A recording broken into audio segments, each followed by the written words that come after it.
জনগণের ভোটে নির্বাচিত হলে সকল দলকে পাশে চাইবে জামায়াত, বলেছেন দলটির আমির ডাক্তার শফিকুর রহমান। জানান কোনো হিংসা নয়, সবার সাথে সম্পর্ক হবে সহনশীল। তিনি হুঁশিয়ারি করে দেন নির্বাচনে ছোটখাটো ভুল ক্ষমা করা হবে, তবে বড় ধরনের অপ্রীতিকর কিছু ঘটলে তা প্রতিহত করা হবে। নিজ নির্বাচনী আসনে ভোট শেষে কথা বলেন জামায়াত আমির। বিস্তারিত RI বাবুলের ক্যামেরায় ওমর ফারুকের রিপোর্টে। নানান শঙ্কা ও উদ্বেগকে পাশ কাটিয়ে অনুষ্ঠিত ত্রয়োদশ জাতীয় সংসদ নির্বাচন। এদিন সকাল থেকেই ভোট কেন্দ্রগুলোতে সতর্ক অবস্থান নেন আইন শৃঙ্খলা বাহিনীর সদস্যরা। এদিন সকালে রাজধানীর ৬০ ফিটে মণিপুর উচ্চ বিদ্যালয় অ্যান্ড কলেজ কেন্দ্রে ভোট দিতে আসেন জামায়াতের আমির ডাক্তার শফিকুর রহমান। পরে সাংবাদিকদের বলেন, এমন সরকার গঠিত হোক যে সরকার পরিবার বা দলের হবে না, সে সরকার হবে জনগণের।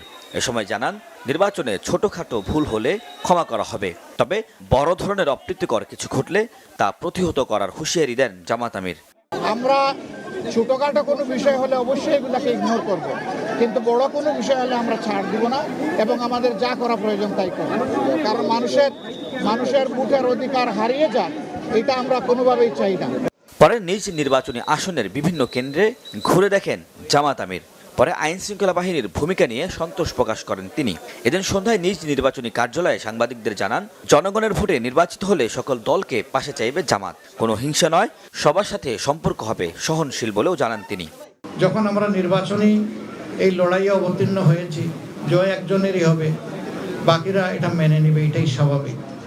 তো আমরা একজনের জয় হলেও আমি মনে করি যে এটা আমাদের সকলের জয়, এবং যারা এই নির্বাচনে অংশগ্রহণ করেছেন, অন্তত এই আসনের ভালো মন্দ বিষয়ে আমি যদি নির্বাচিত হই আল্লাহ তাআলার ইচ্ছায়, তাহলে আমি তাদের সকলকে সাথে নিয়েই কাজ করবো ইনশাআল্লাহ। এ সময় জামাত আমির নির্বাচন ব্যবস্থার সঙ্গে জড়িত সকলের চেষ্টায় একটি সফল নির্বাচন হয়েছে বলেও মন্তব্য করেন তিনি। এই জন্য তারা বিশেষভাবে ধন্যবাদ পাওয়ার উপযোগী। ওমর ফারুক, বাংলা ভিশন, ঢাকা।